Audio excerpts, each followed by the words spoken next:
Welcome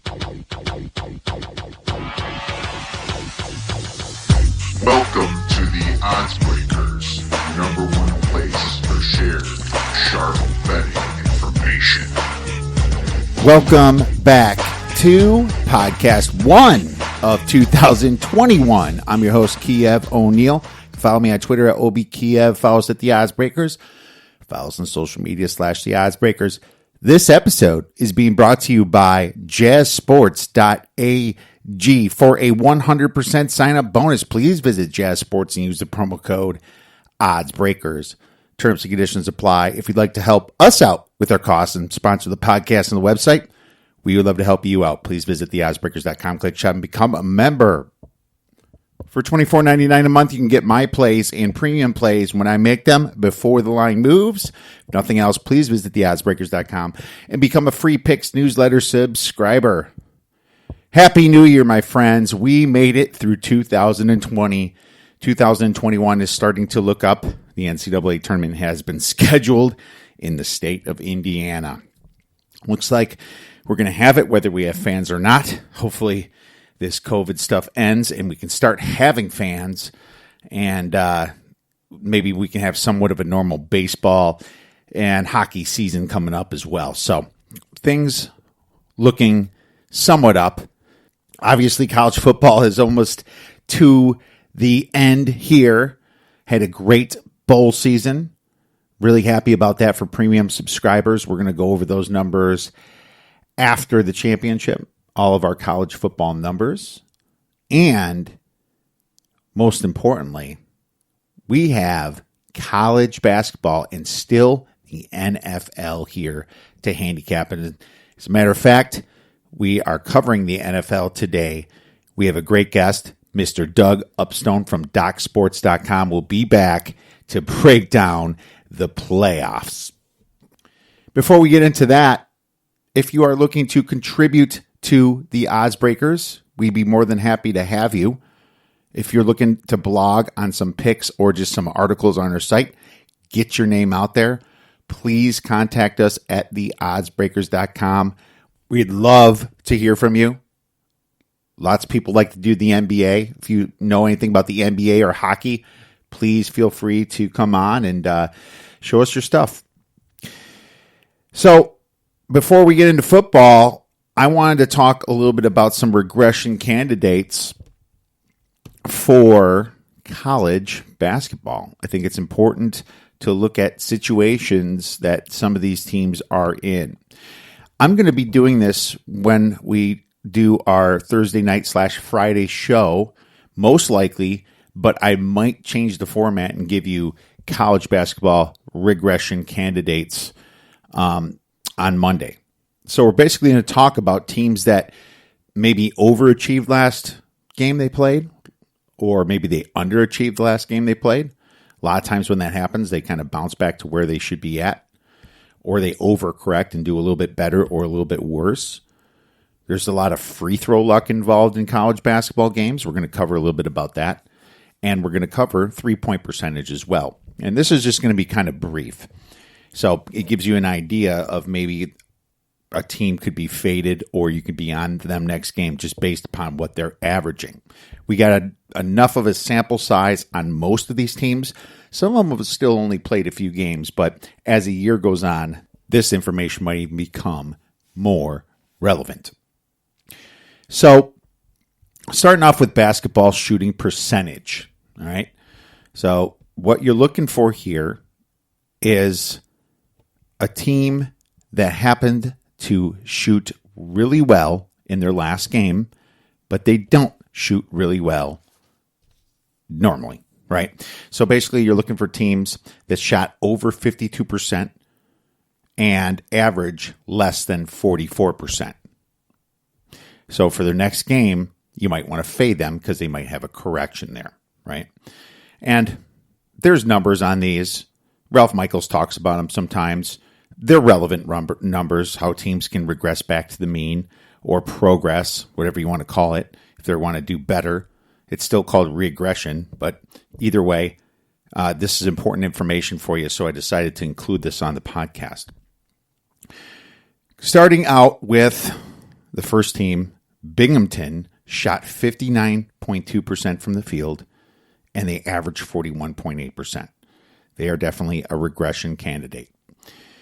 You have Eastern Washington shot 58.8% their last game, and they only averaged 43.5%. Eastern Illinois, they shot 58.2% and only averaged 43%. Next one going down, Idaho State, 57.1%, and they only average 41.6%.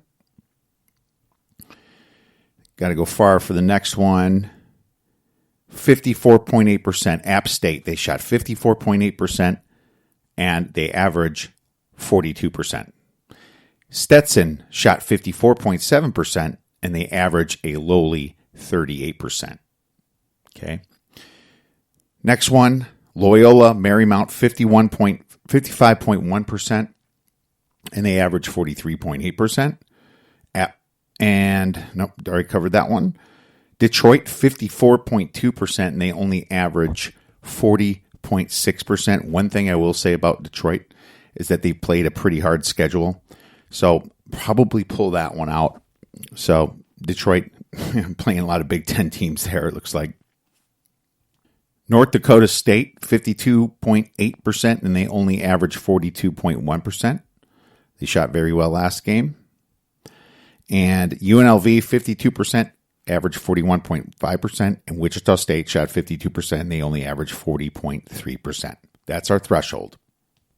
Next, we're going to go to teams that shot less than 38% from the field. Really bad game, but they average over 47%. There's only about 55 teams that average 47%. And I wanted to keep it high. I could have did 46, but I think I'm going to stick with 47. Obviously, this is subject to change as well. Starting out here, we have South Alabama. They only shot 34% last game, and they averaged 48.5%. Next, we have North Carolina Asheville, only shot 34.5%, and they normally shoot 47%, so they could have a better game next game. We have Murray State. They shot 35.3%, and they average 47%. You have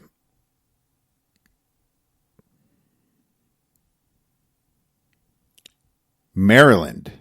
They're right on the cusp. Shot 38%, and they average 47.4%.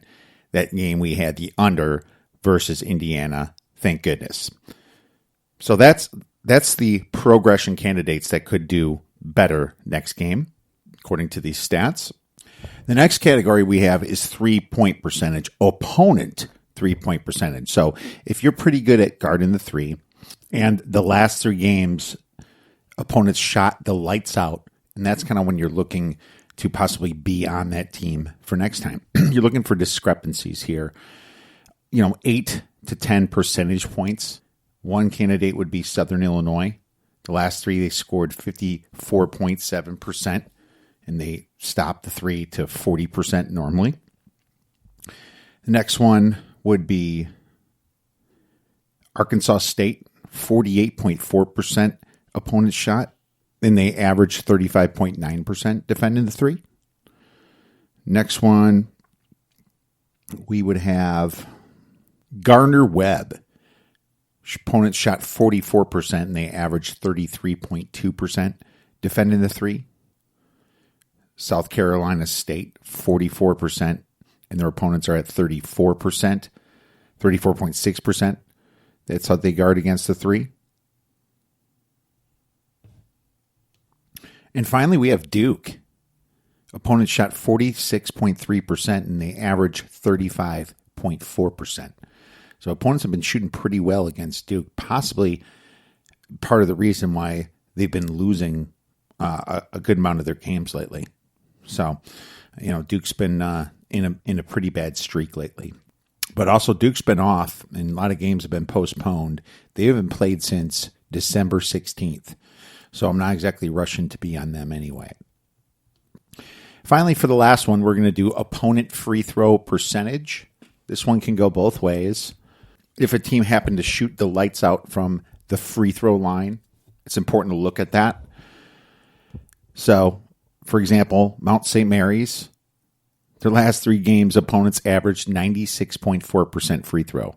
Charlotte, 90.7%. Arkansas State, 89.4%. North Texas, 87.9%. UC Santa Barbara, 87.8%. Ohio, 87.5%. Southern Illinois, 86.5%. Xavier, 86.3%. And Lehigh, 86%. Right? Of course, Lehigh has only played a few games themselves. But that's always something you want to look at for regression as well. On the other end of it, there's also teams that have shot in a very low percent of free throw, right? For example, the last 3 games, you have Rhode Island, teams have only hit 50% from them. Same with North Carolina, teams have only shot 50% from free throw. That's not too good. Texas A&M, only 51.4%. You expect them to regress a little bit if other teams are hitting their free throws. Longwood, 52.4%. Pittsburgh, 53.8%. Colorado State, 54.1%. Duquesne, 54.7%. So, just a few of those to throw out there as well. You expect that teams should be shooting at least 70% from the free throw line on average. For the last one, I want to talk about some teams, some higher ranked teams that have had very easy schedules. This is another important one because maybe they just had, they look better than they really are. Starting with Baylor, they're ranked number 2 in the nation, but their schedule only ranks 232 on KenPom, right? I mean, they played Louisiana, Washington. Their tough non-conference was Illinois, but Stephen Austin, Kansas State's terrible. Arkansas Pine Bluff, Central Arkansas, Alcorn State, and Iowa State. They missed their Gonzaga game because that was postponed, right? So, actually it was canceled. It wasn't even postponed. So Baylor, to be honest with you, even though they're so great, and I believe they are great, they've had a pretty easy schedule. Texas A&M as well. Their schedule ranks 245 on KenPom, and they rank 86. Texas Tech ranks 14th on KenPom. Their schedule only ranks 235th. Okay, Arkansas ranks 39th on KenPom. Their schedule only ranks 254th. They have a big game against Tennessee coming up here on Wednesday. Might be on Tennessee here. A couple other ones. Wright State ranks 94. Their schedule ranks 267. Boise State ranks 72, and their schedule ranks 281. I mean, when they play some tougher Mountain West teams, watch out. And Drake, hate the Drake. Their schedule only ranks 304, and they rank 60th on KenPom. So those are some teams that you might want to look at to regress a little bit back because they've had such an easy schedule. All right, my friends, if you have any questions about that, feel free to tweet us at the Odds Breakers. We're always modifying and tweaking our approaches here. Change is big when it comes to sports betting because once the books figure it out, they figure out where you're doing, the lines adjust. So always have to be ahead of things, and that's why we have shows like this so we can keep modifying our approach every single year. Without further ado, let's get into some NFL playoffs with Mr. Doug Upstone. Now, I'm very excited to welcome back a highly decorated professional handicapper and true friend of our show. He is the number 1 football handicapper at Doc Sports. 60% for both college and pro football over the last 3.5 months here. Good for a profit. $6,530 based on $100 units. That is fantastic. I'm happy and very pleased to bring back Mr. Doug Upstone from Doc Sports. Doug, apparently 2020, as bad as the year it was, it's been treating you pretty good. How's 2001 so far? 2021. Everything is awesome. And by the way, Happy New Year to you and your family and all the listeners. Yeah, it was it definitely was a challenging year on many fronts, but for whatever reason, what I was doing has worked this year, and and a lot of Doc's customers have some extra cash to walk around with these days. So that's been all good. Wow, great job, man. You've always been really good at everything really, but football especially, man. So, man, I always love watching your videos on YouTube and everything. You're very generous to people. Let's just say you work hard and spread a lot of knowledge, and we all appreciate that. Yeah, well, thank you. The idea is that my perspective, and I think this is not the common perspective of how people go about it, and I try and deliver the information in the same manner. Some of it is designed to be a little bit humorous at times, and some of it just is not. It's not just cold numbers. It's watching all these games. I mean, thank goodness my wife is in the other room, because I just figured out, because I keep track of all the games that I watch, and I chart different things, and I just added them up, and I'm not going to say how many it is, but let's just say it's a good thing that I've been lucky enough to still be married. I bet, man. Everyone can say that after this year. So it's been a lot of in-home time for everybody. But yes, either way, great to have you. We have a couple questions for you, of course, before we get into these wonderful NFL Wildcard weekend games. Crazy weekend it's going to be, and we'll discuss that more later. But you do college basketball. That's one of my favorite sports, college basketball. I'm going to ask you what some of the best practices for handicapping college basketball is at this point in the season. Yeah, obviously we get to this point and we have transitioned officially into conference play. And so one of the things that is a byproduct of conference play is familiarity. And so you have to consider that at literally every game that there is. And, when looking at the spreads, sometimes you'll have disparity in some larger spreads of, good teams versus bad teams. And yet, let's just say a team might be a 14 or 16 point underdog, and the team that's favored ends up winning by 5 or 6, which blows everybody's mind. Okay. And so you have to understand that. And so along with that, you put together, you got to go stay with the basics nonetheless. Okay. Mm-hmm. I mean, even above and beyond that. So, I mean, I'm still a big proponent of, shooting percentages on offense and defense. You have to look at 3-point shooting in every manner, especially in today's game, and along with, rebound differentials, and the same with turnovers. So you kind of put that whole package together in order to make this work.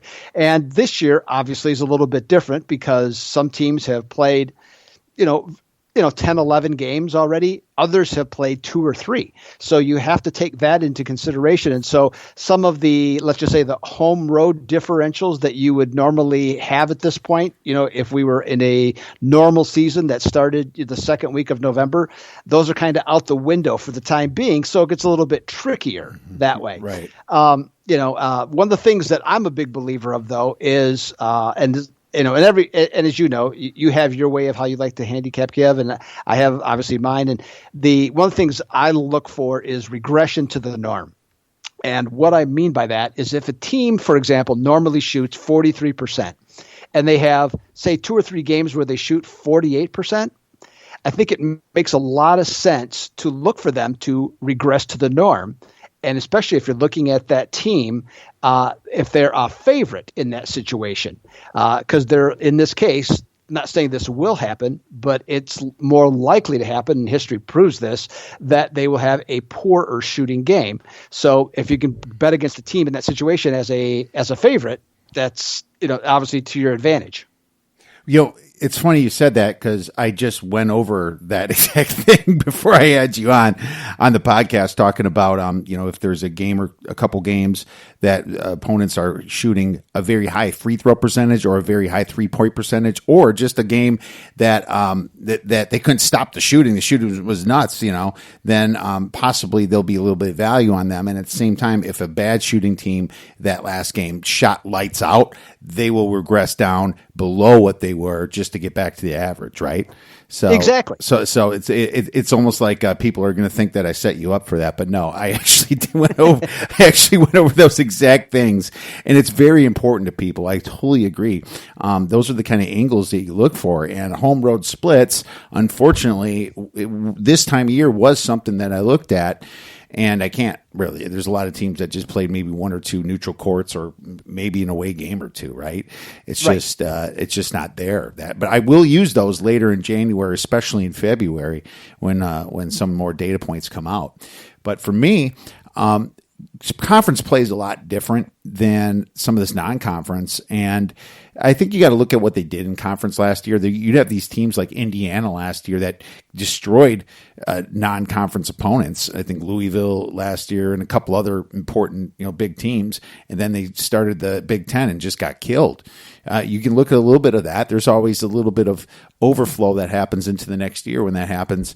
And number two is strength of schedule. There's some teams out there that have played really cake non-conference schedules, and they're reaping the benefits for it. And they're going to get a little bit too highly rewarded on places like KenPom and team rankings and just other power ratings because their record's so good.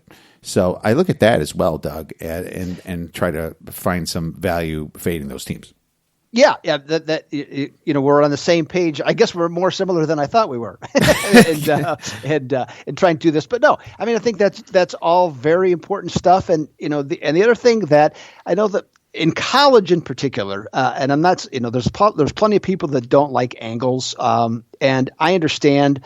In fact, when I very first got into this, angles was a big thing because that's kind of how I, let's just say, grew up and learning handicapping. And obviously, as time goes on, you get smarter and you figure some of this stuff out. But I still think angles have their place, and particularly in college, and this is pretty much true in any college sport, is that with history and what you mentioned, you have history. Sometimes teams just have something against another that they just know, or they have the confidence to play a particular team well, or a situation, or for example, if two teams have a tendency to go over or under, I mean, that's another one. You can follow those. Yeah, you're not going to win every single one, but you're going to be able to, over time, consistently win a number of those types of games just overall.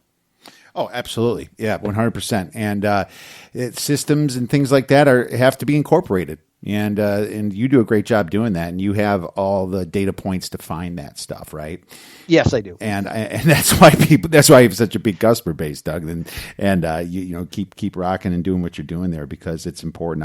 I affect that. I look at those systems as well.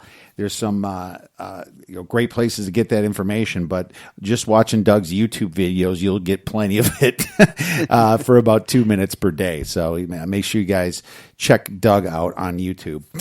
Well, let's transition then, and we'll get you back for more college basketball. I mean, I know it's still football season, so we're gonna still talk a little NFL, but it's also still college football championship game season. And I know that Ohio State's having some COVID issues. It looks like that just popped up recently on my phone, and there's a chance that things could be delayed. But the only thing that I can say right now, I just wanted to touch on it. I think that the 8 points was a little too much, and it's down to 7.5, sometimes 7s. What are your thoughts on the opening line here? Yeah, the opening line was 7, and then it shot up immediately, and I can only presume because there was some, let's just say, some doubt or maybe even confusion about the health of Justin Fields, but. Going forward, I think that's going to be a moot issue.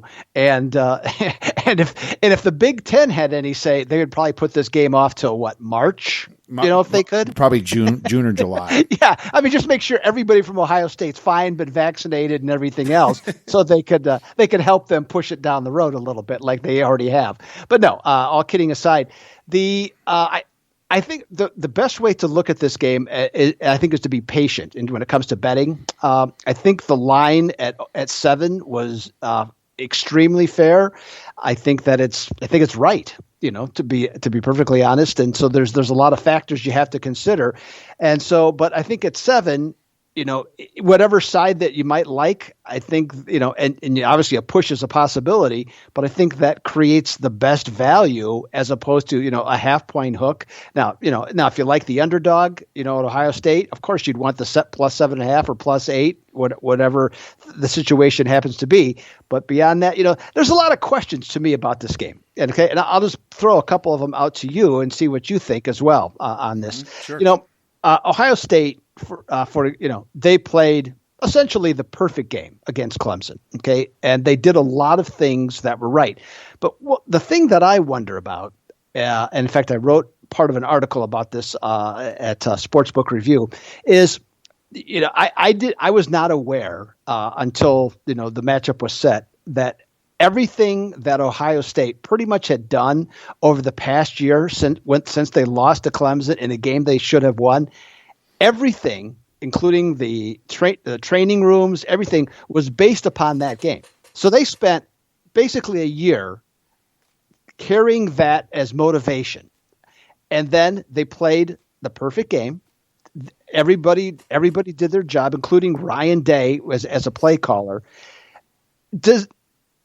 Where do they go from here? I know it's a championship game, okay, but we've seen championship games before, Kiev, where one team comes in flat for whatever reason. And I wonder about that after spending all that time and emotion to gear up for what turns out to be this one opponent in terms of the perfect storm for it to work. If they can come back and be 100% ready to go for a better team. Now, I'm not saying they can't. I'm just throwing that out there, for example. What do you think? Well, here's I totally get that. And I've thought about that angle too. Maybe Ohio State just had this so circled that they played above their own level to do that. Well, I mean, this is still kind of piggybacking on the same narrative that maybe the Big Ten's not that good. I mean, people just look at like how Wisconsin can't score and how Northwestern has trouble scoring. Indiana's even yards per play, and they come up with these narratives, but the Big Ten played each other. They didn't play another conference, and what if Ohio State didn't play Clemson and they got Notre Dame or Bama the first game? So they wouldn't have played that well? I don't know. A lot of people was saying before this game, before the Clemson game, that the angle should be that Clemson's mad because they had adhered all year that they shouldn't have been in the title game and it should have been Ohio State. Well, why is that? Where'd that go? Right. I mean, that you can. There's all kinds of stories that we can make up. The only thing I do know is that Sermon ran all over Clemson, and I didn't see anybody run all over Clemson. Maybe Notre Dame a little bit that first game, and Clemson. I mean, they were out without their quarterback. They were kind of stunned a little bit, and then they took care of business the next game. Well, they should have known better that Ohio State's better than Notre Dame. I mean, right. Come on. Ohio State had some hiccups, and a lot of people keep thinking about that Big Ten championship game, but they were without like Olave, and I think they were without Garrett Wilson. They were out Browning. They're out a lot of players that game, and Northwestern's no pushover. They stuck it to Auburn. And we all saw, stuck it to them. That game wasn't close. They beat up Auburn pretty well. They beat up Auburn like Georgia beat up Auburn. It was kind of the same thing. Then you look at Georgia, and Georgia did give Bama a run for their money. Well, Georgia should have lost to Cincinnati. That 3rd and 2 was just an absolute, what the hell are you doing trying to throw the ball like that? 3rd and 2 when they had no timeouts. You could have ran the clock down even if you didn't get the first down. That was just overthinking it. You lost the game, Cincinnati. You let their monster leg field goal kicker that hopefully will be on the Bears next year kick that field goal. I'm going to count that more of a loss for Georgia in that situation. And thank God I was on Cincinnati that game. But it's just the same narrative. You have a +7, +7.5-ish Georgia against Cincinnati. Well, now you got the same thing with Ohio State. Ohio State versus Alabama power rating wise, I don't have it at 7.5. I don't have it at 8. I have it at 5. I'm like, do I have Bama too high? I don't know. Who Bama through the SEC? They've beat up the SEC, but is the SEC that great? Ole Miss pushed Bama. That was the only team to really push Bama, and then they beat Indiana somehow. I don't know how the hell that happened. I think I took the under that Jack game. Tuttle. yeah, Jack Tuttle was terrible. But and you play a lot better against Wisconsin, of course. But either way, They couldn't even score against a terrible Ole Miss defense. And then that was the only trouble, really. That was the only good part of the SEC in these bowl games, because Mississippi State, they won. They're outgained by over 200 yards by Tulsa, right? Then I talked about Georgia. And let's talk about Florida. Yeah, they have 4 guys sit out, but this is Florida. You have 4 stars on the back. If Alabama lost 4 guys, it's next man up. If Ohio State loses 4 guys, it's next man up. They got beat bad by Boomer Sooner. Yes. And I expect it to be a little bit closer than that with their other guys. What is the SEC is my question. So if you look at a spread of 8 points, just back-to-back, Ohio State's 2 yards per play net. Bama is 2.8 yards per play. What if Ohio State scores first? Can Bama stop them the rest of the game? Are they just going to keep scoring? Is it going to be back and forth? If Ohio State scores first, there's a very good chance that not even the 8's going to be covered. There's a good chance that this last possession is going to win this game. So that's where I'm at. I'm playing Ohio State here. Yeah, I'm looking at it. I have not made a final decision. If at this moment, I would probably lean more towards Alabama, but I'm going to be patient and wait for a 7. Okay, so that's one thing I want to get out there. And the things that I also wonder about, the Alabama receivers against the Ohio State secondary. It isn't just Smith. The John Mechie III is also very good. I don't know, if Waddle will play. There's talk that he could come back and play some. I don't think that's going to be a big factor since he's been out that long. And then the ability to guard Najee Harris, even not only against the run, but in the passing game, because they do a really good job. The thing, look at Ohio State is giving up 261 yards passing against teams that average 221. So I'm looking at that and saying, that's not a good number against a team that throws the ball as well as Alabama does. Mac Jones is completing 77% of his passes at 11.3 yards per attempt. I'm sorry, that's off the charts. I don't know if you could get that many handoffs accurately, let alone throwing the ball down the field. So I think that's another thing.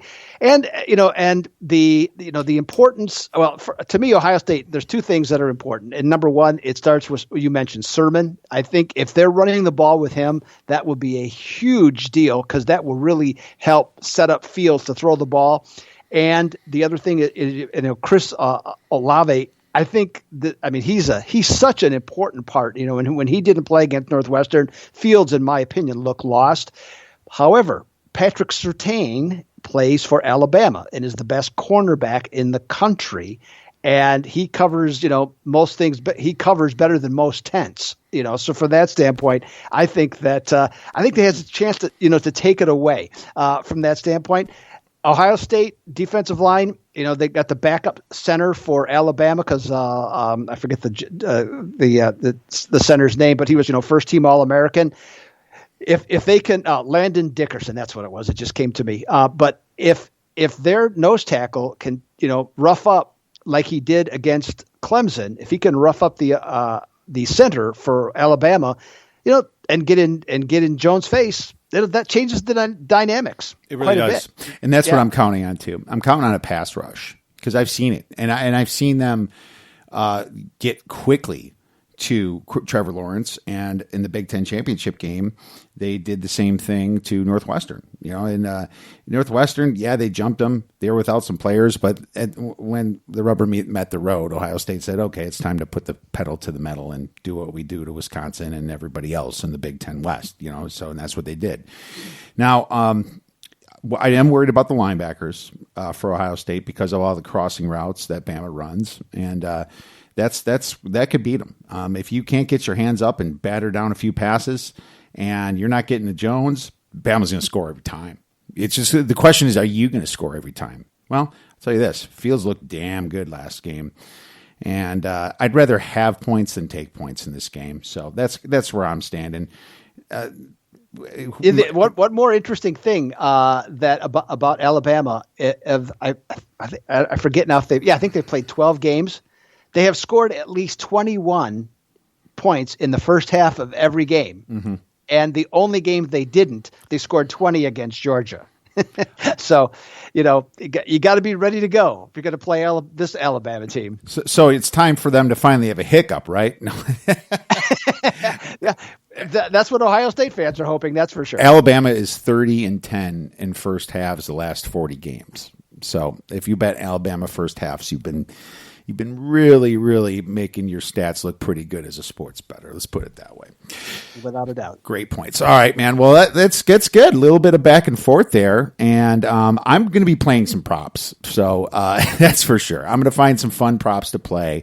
I never go with over on the number one receiver. I like to go over on the number two receiver in these big games. And it's usually the best cornerbacks are on the number one receiver. I have all my little angles, and I'm probably going to have a little podcast about that. Maybe Doug will tweet some out for us too. So I love prop betting. So just like you go. Just like the Super Bowl, maybe we'll find some value there. But let's get into a little NFL action here. Saturday we have the Indianapolis Colts versus the Buffalo Bills. A -7-ish. It's 6.5, 7 bouncing around. The total is about 52 when I written this down. So I'll start here. This is a pretty large spread for a playoff game. It's hard to argue with that spread, seeing how well Buffalo's been playing down the stretch. I mean, if I'm a lines maker, I'm probably starting it at 6.5 and then let the market decide before I up the limits, right? And that's that's kind of happening right now. And there's a little bit back and forth. I think there's more money coming in at Buffalo, though, and they deservedly. I mean, there's destroying teams. They're a great first half team too. They seem to always get the lead in the first half. It's always not a bad look to look at them in the first half in any game. One thing I've noticed, and I'm trying to look for angles, of course, in every game, like everyone else does. The Buffalo's pretty weak against the run. I mean, I'm not just saying really weak. I mean, they score enough, and teams don't really run the ball a lot the second half, but they allow 4.6 yards per rush, which is a little bit higher than the NFL. So if I'm the Colts, right? If I'm Frank Reich, that's what I was looking for, I'm probably going to run a lot of Taylor in the beginning of this game.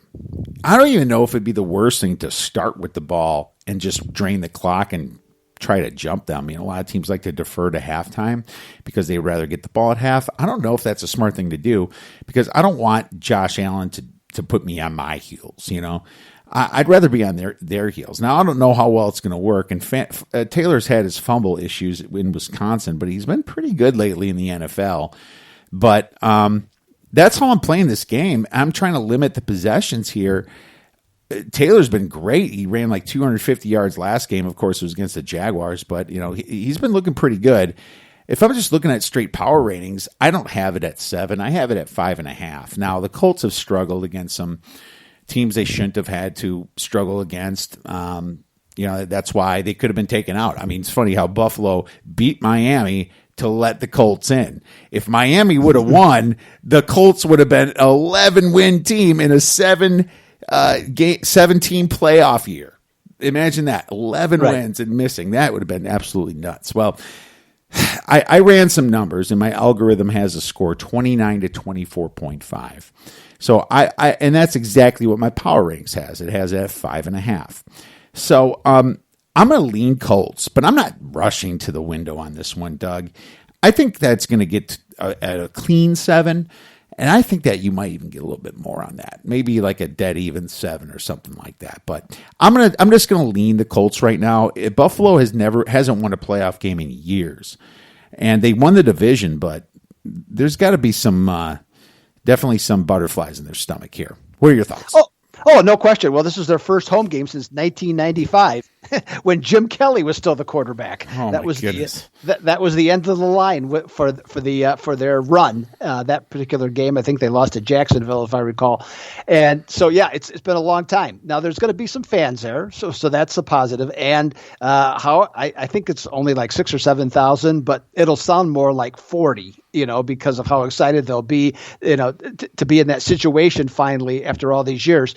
And I think, to your point, I think there's a lot of parallels, actually, when you think about the Bills of old, because you had a strong arm quarterback with a dynamic offense, and you had a defense that was good. but certainly not great. And so I think that's what we're looking at with Buffalo here, and a big, and you can run the ball in Buffalo, and it makes perfect sense for Indianapolis to do that. Here's what I'm thinking, though. I mean, this team has won 6 in a row. And they've covered actually 8 in a row. The Bills have, and their galvanizing point as a team was the game that they lost to Hail Mary here in Phoenix, and that became a real, as I've read, a big important thing for them because they had a bye week, so they had to listen to all this afterwards, and it brought the team together. They've won their last 6 games by 19.8 points per game. And my concern with Indianapolis is the same concern I had at the beginning of the season. Now, they won 11-5. That's a very good record. And if they wouldn't have had a bad second half against Pittsburgh, they would have avoided this game and won the division over Tennessee. But that's what they do sometimes, is they have bad halves. And they've won some of those games, but they've also lost some. I mean, Green Bay had them on the ropes, didn't knock them out. Okay, made some mistakes. And are you going to get a 60-minute effort from the Colts? We don't know that. And so I think from that standpoint, that's why I'm probably more leaning towards Buffalo. And as opposed to you looking for a clean 7, I'm looking for a sharp 6.5. And so from that standpoint, so that's my thoughts on that game. Oh, there you go. We're a half point off, Doug. We're a clean half point off. So there you go. It's called betting, right? Oh man, well, geez, we better start agreeing on some of these quick, or else I'm going to get a little nervous here, buddy. So let's move on to the next one. And by the way, I have nothing against teasing Buffalo down to 1 point here at all. I think that's a very, very attractive teaser, and I have another leg on that one for later. Rams versus the Seattle Seahawks, minus 4.5 ish. The total is a low 43. Man, when I looked at that total, I thought, man, that thing stinks. I don't know how I can take the over on that thing. Look at how ugly that thing looks. It's like begging you to take the over there. Can Jared Goff play? I don't know. A lot of pessimism out there about that. There's a lot of people saying that, his thumb's worse than people say. I don't think he's going to. If you ask me, I'm not going to predict it, but I don't think he is. But at the same time, what's the difference between him and what's his face, next guy down? He was it Colton? He didn't look that good last week. I know he beat the Cardinals, but I didn't think he looked all that good. I thought it was just the Rams defense that beat up the Cardinals, in my opinion. But I was on the Rams when they faced Seattle a couple weeks back. Was it about, I think 2 weeks ago, Doug? Week 16, yep. Yeah. And I lost that one. And I'm scratching my head. What the heck's going on? Well, Goff looked awful that game. I mean, just terrible. And that was a game I guess he got hurt in, but he wasn't hurt the whole first half, and he was rattled. I mean, they took care of Seattle at home, and I thought, this is what you're supposed to see. Well, it's almost like Pete Carroll sniffed out all those gadget plays that you get from the Rams, man, from McVay. So I thought that was really interesting, and that's what the Rams are. They're gadgety. They misdirection. And that's how they beat you. But if you sniff that out, it's going to be a low scoring game because they have a great defense, and you have a shot at winning it. Well, this is the third time these teams are meeting here. Man, I don't know enough yet what I want to do. I think the spread is actually pretty good, in my opinion. This spread is kind of saying, we don't know if Goff's playing either. I think the spread is more of a 3 juiced with Goff in. And I think the spread is a more of a +6 or Seattle -6 if Goff's not in for sure. I'm gonna wait to hear your thoughts on this one. Yeah, I think the assumption is that Goff is going to play from that standpoint. Wolford, let's just say he accounted himself well given the circumstance, but he's not going to beat Seattle if he has to play. It's just not going to happen. Now, the first game, the total was 53.5, and the Rams won 23-16. So that's where it started. Then the second game was 20-9, and the total on that game was 48. So I can see why the total is at 43. And the other thing that's different about both teams, and especially at the quarterback position, and Goff and Russell Wilson are not as good a quarterback today as they were the first half of the season, for any number of different reasons. I have some reasons as to why. I mean, Goff has lost his confidence. He's hesitant. You mentioned that second Seattle game.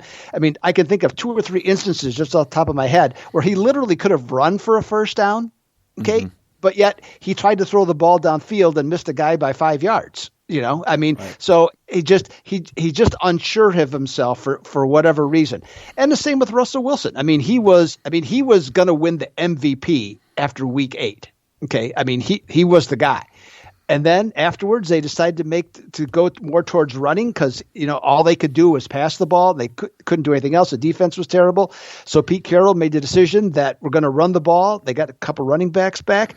And then it just kind of, Wilson seemed to lose his edge a little bit. I'm not blaming the running game. I'm just saying that's just what happened. And so he hasn't been playing as well either. So I think that sets up a really interesting dynamic. I think the under, in spite of how low it is, I mean, I don't know how, like you said, I don't really know how you take the over in that game. And then the other point, though, I don't see enough difference here, and it's just a matter of which quarterback makes a play. And to be over a field goal, I'm going to be inclined to take a closer look at the Rams more so than Seattle myself. Yeah, and it's a big game, and their defense might step up to that challenge. You're going to have DK Metcalf's going to be ready, and they're going to have their best guy on him, and Jalen Ramsey. Yeah, Ramsey's going to be on him. Yep. So there you go. It's going to be maybe more of a chess match. Seattle went 7 games in a row to the under, except for last week, and I was on the under and San Fran plus 3.5. I had a terrible number on that. I think it closed at 7.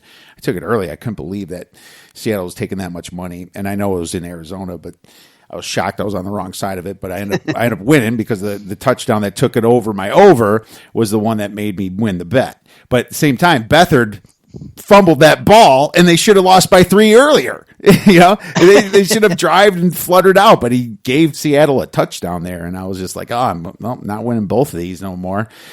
But either way, I still think the Seattle is an unders team, so I think we both can agree on that. I don't know if I'm going to bet it right now. I'm going to wait till the last minute and see if it gets a 44.5, right? I think that's probably the smart way to play it. All right, cool. We're kind of on the same page on that one. Let's look at and these lines are pretty sharp. I mean, there's playoff games. What else do the lines makers have to do, right? Well, they're looking to split the action. I mean, that's what they're looking to do. Exactly. And so, as you said, they'll let the market go where it goes, but they're just looking to split the action. And so there's some people that believe in the monkey business. Believe me, in the playoffs, there's no monkey business. No, there's no monkey business for sure. Tampa Bay versus Washington. I wrote +8. There's some +9s now. 46.5 was the total. And I have a play on this one. I'm going to see if it matches up with you. I'll let you go first, Doug. Well, to be honest with you, I don't have a really strong opinion on this game. I mean, the Washington, I know, is going to get some love because of the points, but Alex Smith is still kind of hobbling around with a calf. Ron Rivera has come out this week, and it very much could be a smokescreen. But he's talked about if Smith isn't really ready to go, he might bring in Tyler Hanke to play some plays. Okay, do I really believe that? Probably not. But I don't know what kind of shape Alex Smith is in. He did not look good against Philadelphia. I will say that. His accuracy definitely was off. Made some throws that have been uncharacteristic of him. And with Tampa Bay, I mean, there's little reason to think that Tampa Bay, I could see them struggling at first a little bit because that Washington defensive front is good. But with Tom Brady ultimately, and Tom Brady have something to prove, over the course of the 4 quarters, I mean, I could see this being a 7 to 10 point game, and then Tom Brady puts it over the top with a touchdown to Antonio Brown, and all of a sudden they win by 17. Yeah, it's so you're dancing around the spread there. It's like you can see it happen kind of either way, right? If they pull ahead of it at the end, or if they not, I don't. Right. Go ahead. No, that's it. I mean, you're absolutely correct. And I don't see it. And you didn't really mention the back door. I don't see Washington backdooring them. I don't think their offense is good enough to backdoor them. So that's interesting. It's kind of like a lot of times you're scared of the back door. Well, at this point, I'm just wondering if Tampa Bay is just going to drain them out at the end, and they could score and they took a knee, or they don't, right? So that's interesting. That makes me lean Tampa Bay a little bit because my play is not on the side of this. It's actually on the total. Tom Brady, I don't want to face him in the playoffs. There's a lot of people that are probably going to grab Washington, and you probably should wait till Wednesday, Thursday when the limits go up and some people try to get real cute there. Alex Smith, I think he was a little bit nervous last week for whatever reason. I've seen this in Alex Smith before, but the guy, I'm so happy that he made a comeback and did what he did. I'm a huge fan of his now, and really it was cool to see that. I mean, how much shambles the guy was in. I seen what his leg looked like and everything, and watched him on that show a little bit. I was very impressed by the strength of this man, but he has every right to be a little nervous, and he made the playoffs with this team. It was mostly him playing down the stretch here that did it because Allen and you know what happened to Haskins there. They're just they're just terrible. They have a playoff type defense, but they don't have the offense. I ran the numbers on this game, but they didn't really come out right because Washington was much worse in the beginning of the year than they have been towards the end with Alex Smith. So running an algorithm doesn't work for this unless you literally just do the last few games or something and have to separate all the stats. Tampa Bay's a plus 0.7 net yards per play. Washington is a net negative 0.1 yards per play. Again, using full season stats. My number's Tampa -6 in this game, but I think you tease this. I think this is a good one to tease for Tampa because you can get down to 2.5. As long as it's not at 9, you're good. Now books will hold it at 9 and juice it just so you don't tease it, but there's some books that don't, and make sure you use multiple books there. So they're going to be a leg of my teaser, and I'm really considering putting them with Buffalo on top there. So just wanted to let you know those are my thoughts so far for a teaser. I think that's probably the one I trust the most because I've seen Phillip Rivers completely stink things up, and if I tease the Colts up, I could just see them just getting run out of the stadium too at the same time. That does worry me a little bit. One thing that sticks out to me, Washington's pass D is really good. They have Young there and Sweat rushing the quarterback, doing great there. And I don't think they're going to let Brady hold the ball that long. I think they're going to run the ball a lot, but Washington defense, they're weak against the run. They give up rushing yards. You can run against Washington, so I think the under is the play. I don't think that they're going to hang Brady out there to hold the ball for 5 seconds. They're going to run the ball. They're going to get the ball out quick. They're going to put a quick end to Washington. I'm taking under 46.5 points for 2.5 stars is my play. Any final thoughts?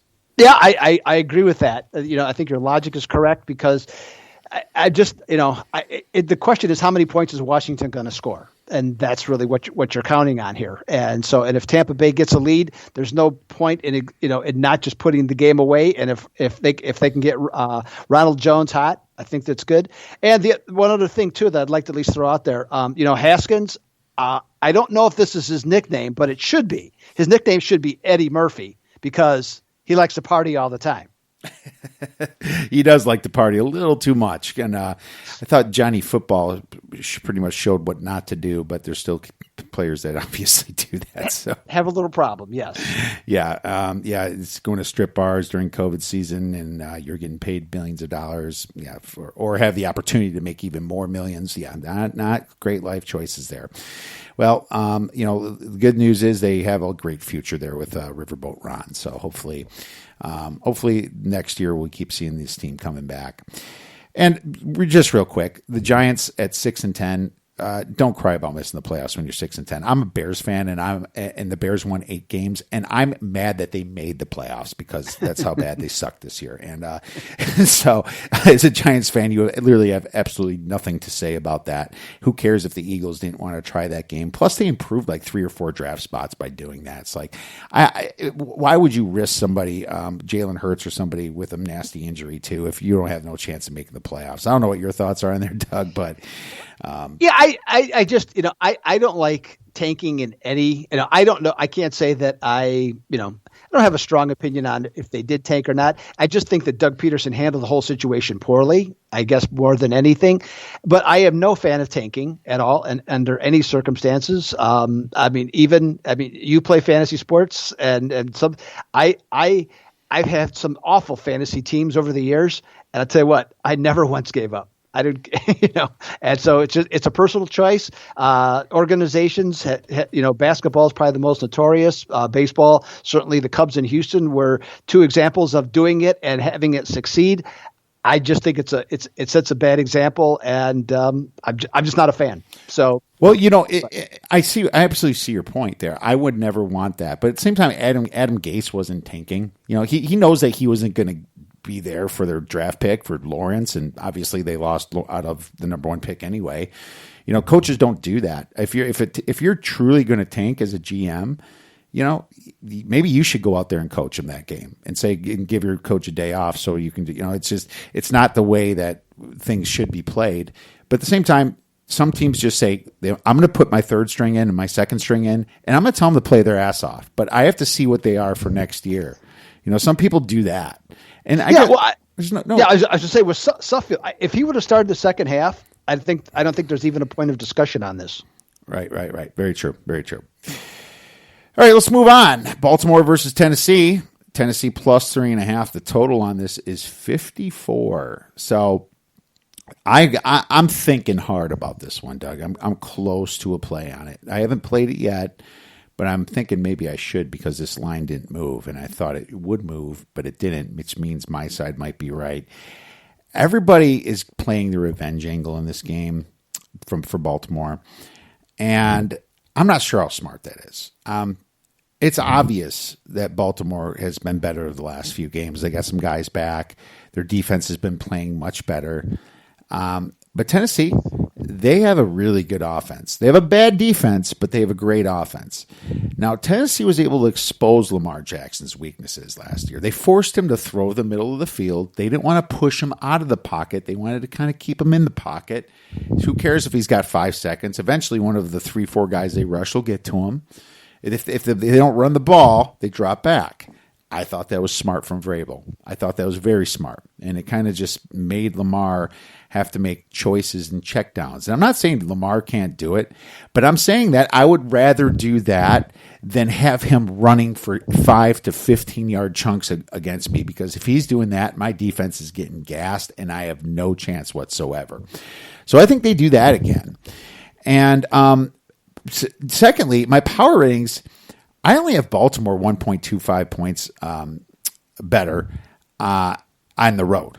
And I think so. I think I gave him 2 points for home field, something like that, 2.3 or something.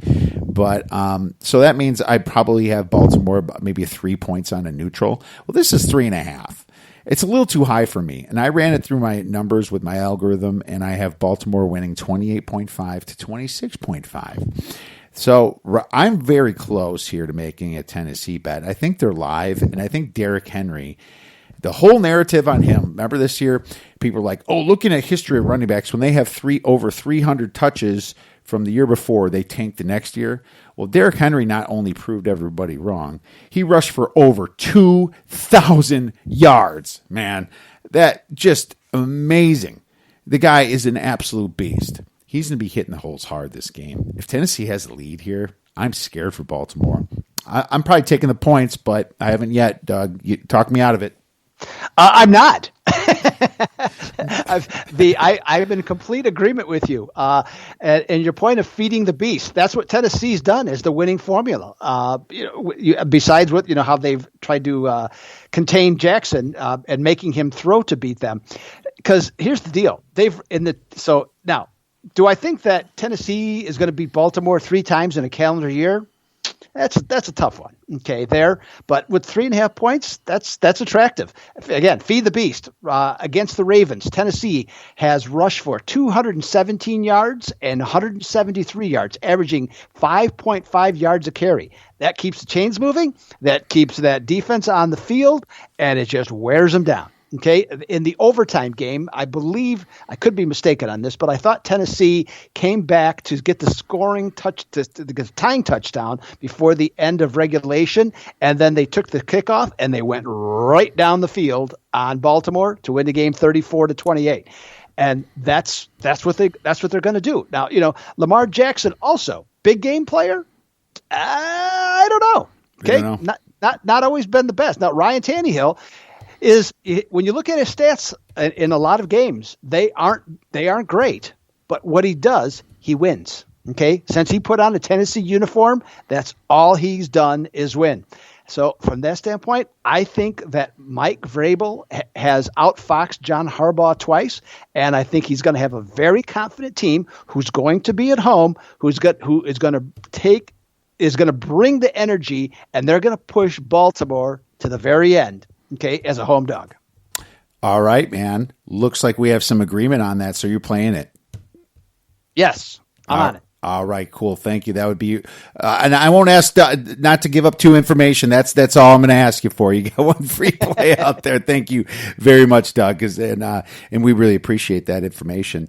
Let's move on to the next game. One I'd rather not talk about so much. The Bears versus the New Orleans Saints. I wrote it down at 9.5. It's at 10 now. It's probably going to surpass 10. The total on this is 47.5. The Bears, they don't belong in the playoffs. This is just kind of one of those things where there's 7 teams in the playoffs and there shouldn't be. An 8-8 team that lost 6 games in a row. I believe that they're won 2 division games, only once against the Vikings, once against the Lions, and they're sitting here in the playoffs. It's almost despicable here.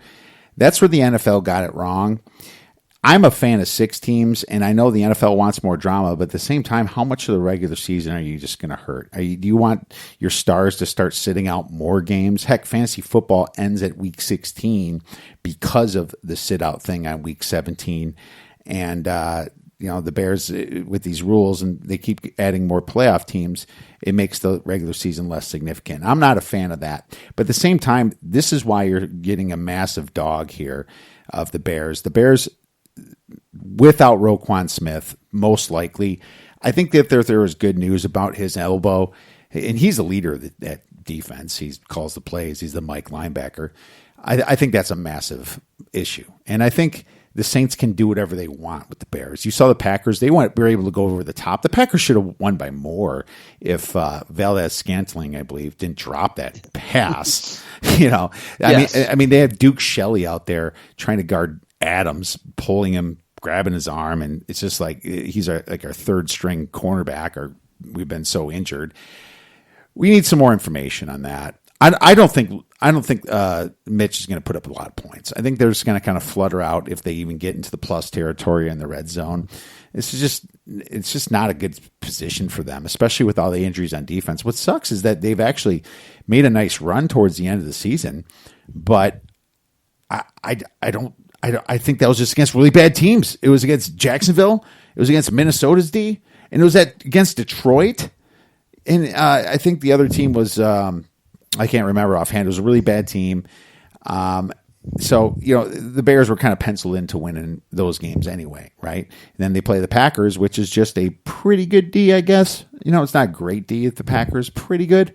And, yeah, they couldn't even get to 20 points. I don't think they get to 20 points this game. They're going to the house. They're going to New Orleans here, and New Orleans defense is going to be ready.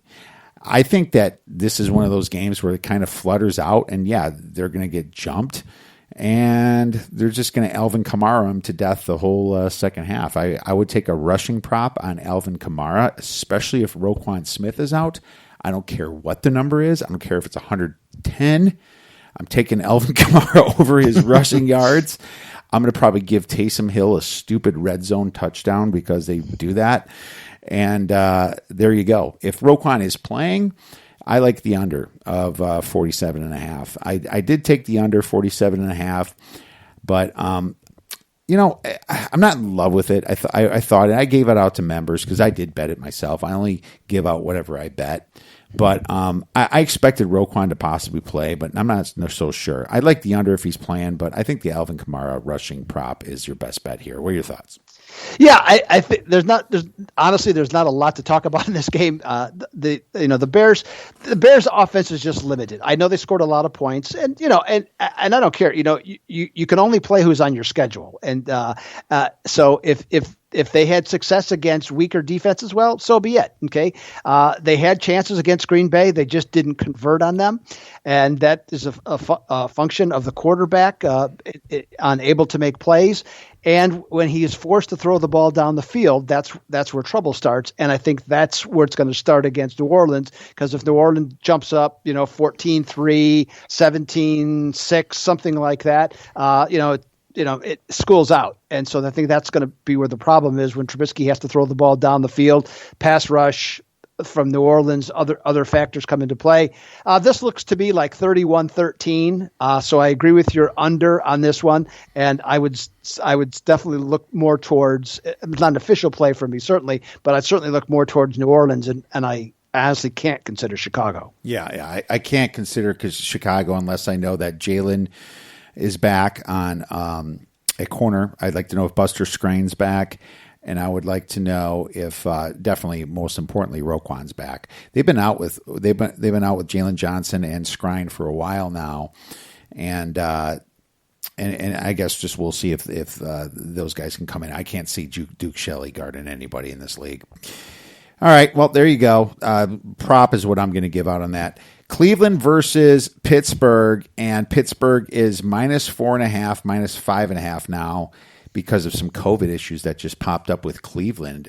Stefanski, their coach, has COVID, and they said a key player. I didn't check to see who that was. Do you know who that? Yes, it was, I forget the gentleman's name, but they're all pro right guard. Okay, so he's out. Okay, so which impacts the running game. I know Ward's supposed to come back at least for Cleveland, but that's not good. It impacts the run game. Chubb's been having a great year over there.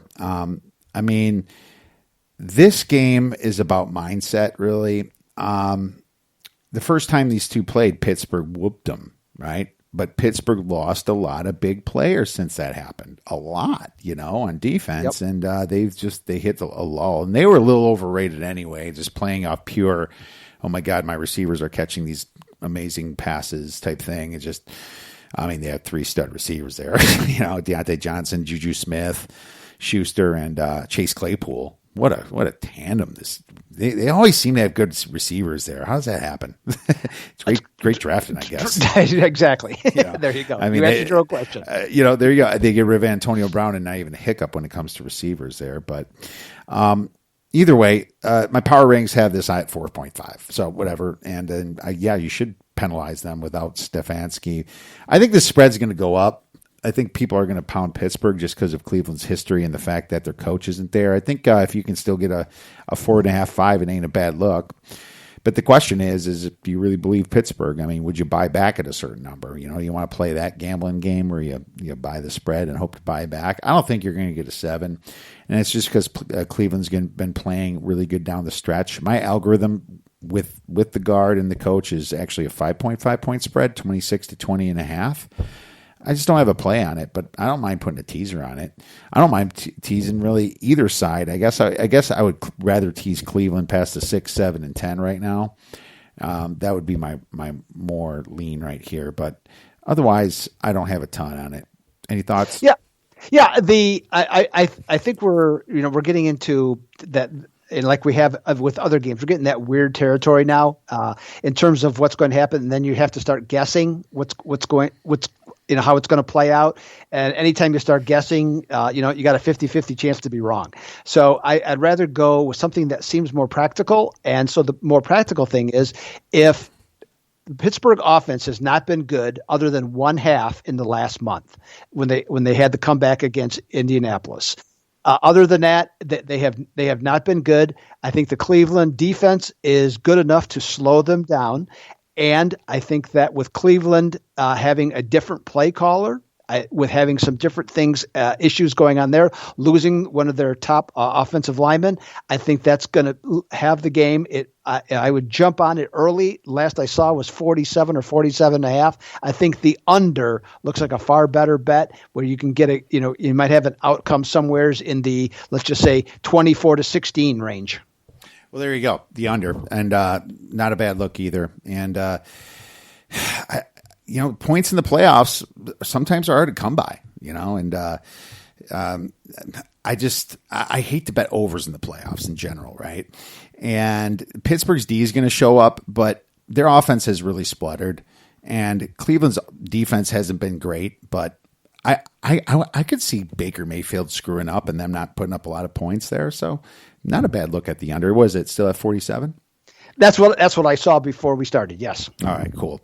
Well, there you go. There's our lean then. We're going to go to the under on that. Is there anything else you'd like to throw out there for this weekend for our listeners? Nothing specifically in terms of football. I think we did a good job on covering, all the things. And yes, I will also have some teaser plays. And there's some possibilities of looking at some 3-team teasers, which obviously that's a little tougher, but I think there's some potential value because we have some, fairly definitive mismatches. It certainly appears. So I think that's out there. I think it's going to be a great week also for college basketball. I think there's going to be some, we're like I said, getting back into the conference, and there's some good matchups this weekend. Obviously there's no lines as we do this, but I think there's going to be, it's getting to be that time of year where I think there's some really fun opportunities.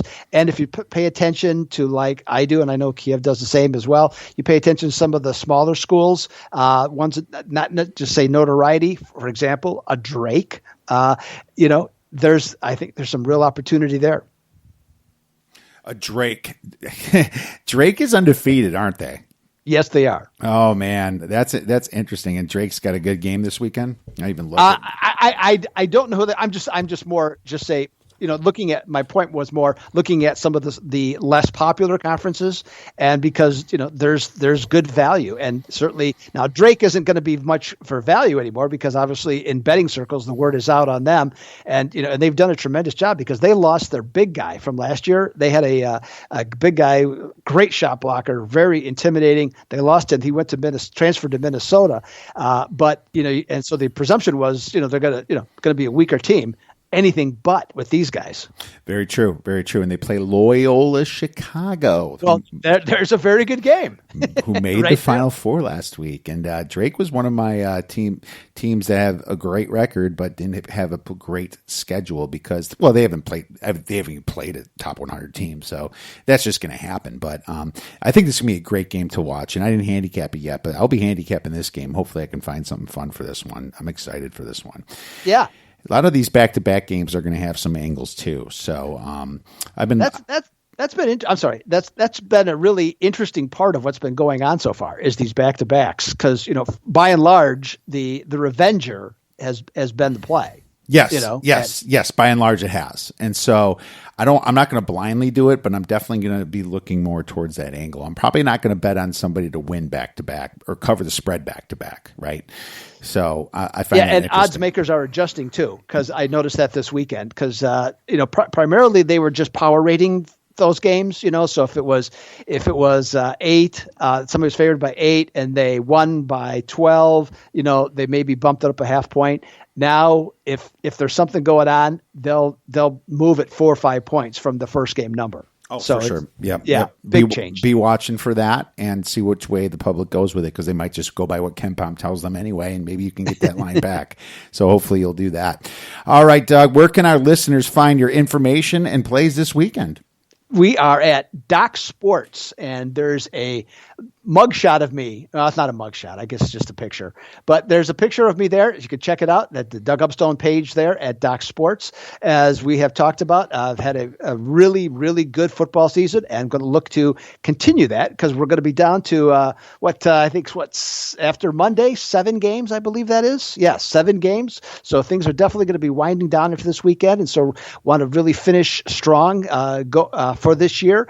And obviously, plus, we're going to have a lot of college basketball games. NBA, I'll be honest, a little bit of a slow start so far, but we're early. So, and last year I had a very good year in the NBA. So looking to get that bus turned around and expect to. So yeah, Doc Sports, Doug Upstone there. Check it out on the homepage. Click the page, get you right there, and some excellent prices. And I know you've had some other Docs guys on before. If you've never been to Docs, one last thing, you can go there and sign up for and get $60 worth of free money. And you can buy my plays, or if you like one of the other handicappers, you get $60 for free. There you go, man. That's great stuff for you guys. Make sure you check out Doug at Doc Sports. And Doug, you're great in the NBA. I'm sure that's going to turn around. And congratulations on all your football success this year, man. You made your clients a lot of money. I'm sure they're pretty happy. I think so. All right, my friends. If you have any questions, make sure you check out Doug at DocSports.com. You know what, my friends? After further consideration, I decided we are going to take that teaser here. Now, it's not going to be a refuse to lose teaser because the NFL season is over and we finished 11-6 this year in the 17 weeks of the NFL refuse to lose teasers. But we are going to take the Bills down to minus 0.5 with the Bucs to -2. I'm going to throw 3 stars on it. Both these teams should do enough to win. I know that I am worried about the rushing game for the Colts, but I know the Colts have been banged up on their offensive line, and I know that the Bills are just so good they should be able to overcome it. And yeah, I think this is a good teaser going through those key numbers. And I also like the Tampa Bay Bucks. And we're going to tease them because they shouldn't, just as Doug said, they shouldn't have any problems with Washington scoring, and they should do enough to win this game, if not cover by more than 3. You know, I'd even bet Tampa at 7 here, but the spread's all the way up to 9. So there you go. I'm definitely feeling pretty good about this one because I think Rivers could also massively blow it like he's done other playoff games. How much you want to make a bet I can throw a football over the mountain? And now it is time for The Sharp Side of the Force. The Sharp Side of the Force is brought to you by uwager.eu. For an 80% sign-up bonus, please visit uwager. Use the promo code ODDSBREAKERS. Terms and conditions apply. All right, some sharp money here. We're going to go right with the Tampa Bay Bucks from -7.5 to -8. 61% of the tickets on Tampa Bay and 92% of the money. We have some sharp money on the New Orleans Saints.